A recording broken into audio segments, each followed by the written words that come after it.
Boa noite. O TJ Entrevista de hoje apresenta para vocês Sidney Brandão.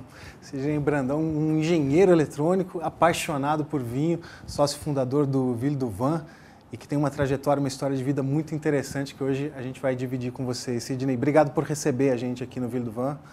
Alexandre, eu que agradeço, é um prazer estar aqui com você e especialmente falar sobre vinho, sobre essa magia toda, sobre esse mercado com o público de Alphaville.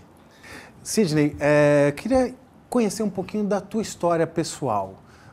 A sua família é de portugueses que trabalhava com padaria. Pois é, esse era o meu berço. Eu, desde pequeno, convivia com isso. Meu pai sempre trabalhou, meu pai veio de Portugal, fugindo da guerra, provavelmente, em 47, por aí. E chegou aqui com 18 anos, uma mão atrás, outra na frente, e foi ser padeiro, e de padeiro se tornou dono de padaria, e outra padaria, e assim por diante. E minha vida sempre foi essa. Então, eu não tinha fim de semana, tinha que trabalhar na padaria com eles, etc. Mas o vinho sempre esteve presente, né? Porque, como todo bom português, vinho simples, né? Mas em toda refeição nós tínhamos sempre um copinho de vinho e desde pequeno eu tomava um pouquinho lá no Guaraná, na soda, mas foi assim. Essa foi o início do meu contato com o vinho. E o seu interesse quando jovem foi pela eletrônica? Sim, eu me apaixonei por isso desde pequeno, até com um brinquedo que meu pai me deu, que era um engenheiro eletrônico, era um brinquedo que você montava, um radinho, etc. E aquilo realmente me despertou, funcionou muito. E foi uma paixão muito grande. E logo eu me candidatei a fazer um curso técnico em São Bernardo, uma escola fantástica, chamava Escola Técnica Industrial Lauro Gomes, uma escola segundo grau em tempo integral, né? Em tempo integral das 8 às 18, segunda a sábado, 4 anos. Na época só existia um curso de mecânica que a Volkswagen contratava todo mundo. E eu passei lá no vestibulinho e... Curso técnico? Curso técnico, profissionalizante de segundo grau. E me formei técnico eletrônico. Então, com 18 anos, eu já estava trabalhando no mercado de tecnologia. Depois fiz engenharia e fui galgando outros postos. Mas muito cedo eu comecei a trabalhar no ramo. Com 17, 18 anos, eu trabalhava na área de eletrônica, na área de tecnologia. E chegou a trabalhar em grandes empresas, né? O Sidney foi presidente da Apple Brasil, não é isso? Fui o primeiro presidente da Apple Brasil. Nós tivemos uma época no Brasil, mercado muito fechado, né? Na época da CEI, da reserva de mercado para tecnologia, não se podia importar nada. Então, nessa época, eu cheguei a participar de uma empresa como sócio, uma empresa de PCs, que fazia PCs IBM e concorria com Itautec, Microtec e outras empresas nacionais que tinham aí. Nossa empresa era Monidata e no fim da reserva, um grupo comprou a empresa, voltei a ser executivo do mercado, mas com grande experiência em startups, ou seja, em construir empresas no Brasil, né? Então, a Acer me procurou, eu montei a Acer aqui em Alphaville, foi o primeiro projeto que eu trouxe para Alphaville, a fábrica foi aqui, na Juruá. E depois de 4 ou 5 anos, a Digital me contratou para o mesmo projeto, montar a operação de PCs, e aí a Apple me laçou. A Apple chegou ao Brasil em que ano? Em 95. Nós montamos um escritório lá na República do Líbano, um escritório lindo, e montamos toda a operação, realmente um projeto muito bonito. Num momento muito difícil da Apple no Brasil, mas foi um projeto muito bacana. As cores da maçã, na época a maçã era colorida. Era colorida, sim. Desde que eu fui atraído pelas cores da maçã e imaginava me aposentar lá, mas foi uma época muito difícil da Apple, onde o Steve Jobs estava afastado, estava no conselho, a empresa perdeu toda aquela magia que é liderada, na realidade, por um visionário, por design, enfim. E ela adotou muito os padrões administrativos, de eficiência e tal, coisa que não emplacou na Apple. Então, ela teve que dispensar muita gente, os projetos foram paralisados. Aqui não chegou a ser meio paralisado, mas estava muito difícil.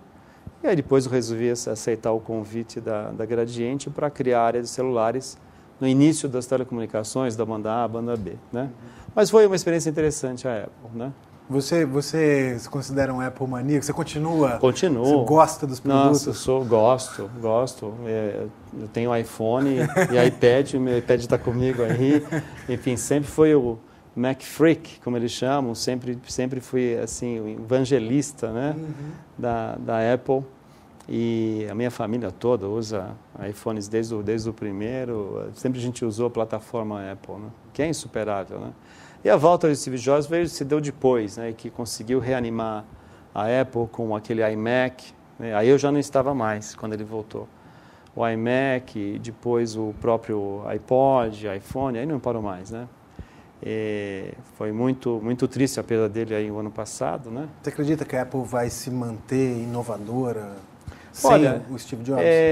eu acho que ele deixou um legado muito interessante. Ele criou profissionais ao lado dele, como o atual presidente lá, que eu acho que pelo menos tem uma boa inércia para alguns anos, né, de lançamentos e projetos que estavam ali no forno.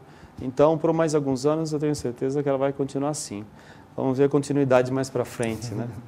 Sidney, como é que foi essa mudança da maçã para a uva? Pois é. Até que tem, essa pergunta é interessante porque tem um pouco a ver com a própria Apple. Era uma época que eu viajava muito para Cupertino, quase todo mês, para reuniões lá e Cupertino fica perto de São Francisco, mas eu tinha que pegar 2 aviões, é uma viagem longa, e para relaxar eu tomava uma tacinha de vinho. E começava a ver ali as cartas de vinho, né, que tinha no avião, e aquelas descrições românticas, harmoniza com carnes brancas, carnes vermelhas, aromas de frutos vermelhos, e etc. E aquilo me atraía. Eu queria só tomar uma taça de vinho para relaxar, não queria tomar um uísque ou uma bebida que não me deixasse inteiro no dia seguinte. E foi assim que nas viagens eu comecei a tomar vinho. Depois eu ganhei um livro sobre vinhos, né? E comecei a fazer cursos, não parei mais, comecei a colecionar. E aí, num dado momento, depois quando eu saí da Gradiente em 2003, virei consultor, e eu lembro até da minha esposa falando, puxa, você gosta tanto de vinho, você está, né, investindo em outros mercados, né? Por que não pensa em fazer algo com o vinho? Eu falei, puxa, que grande ideia, né? É verdade. E coincidentemente, a Expand estava pensando em abrir uma loja aqui, exatamente nesse ponto. Era uma loja própria, e aí eu conheci o Otávio Piva Albuquerque, que era proprietário. Expand é uma importadora. Expand é uma importadora que foi pioneira, foi uma grande importadora, e foi a primeira a ter um projeto de franquias, né? E aí eu acabei fechando um contrato com o Otávio Piva e inauguramos aqui em Alphaville, em dezembro de 2003, a loja Expand, já aqui onde nós estamos, né? E hoje a Ville du Vin tem 5 unidades, é uma casa de vinhos premiada internacionalmente, mas depois do intervalo a gente conta a história para vocês direitinho sobre Ville du Vin. Daqui a pouco eu volto com Sidney Brandão.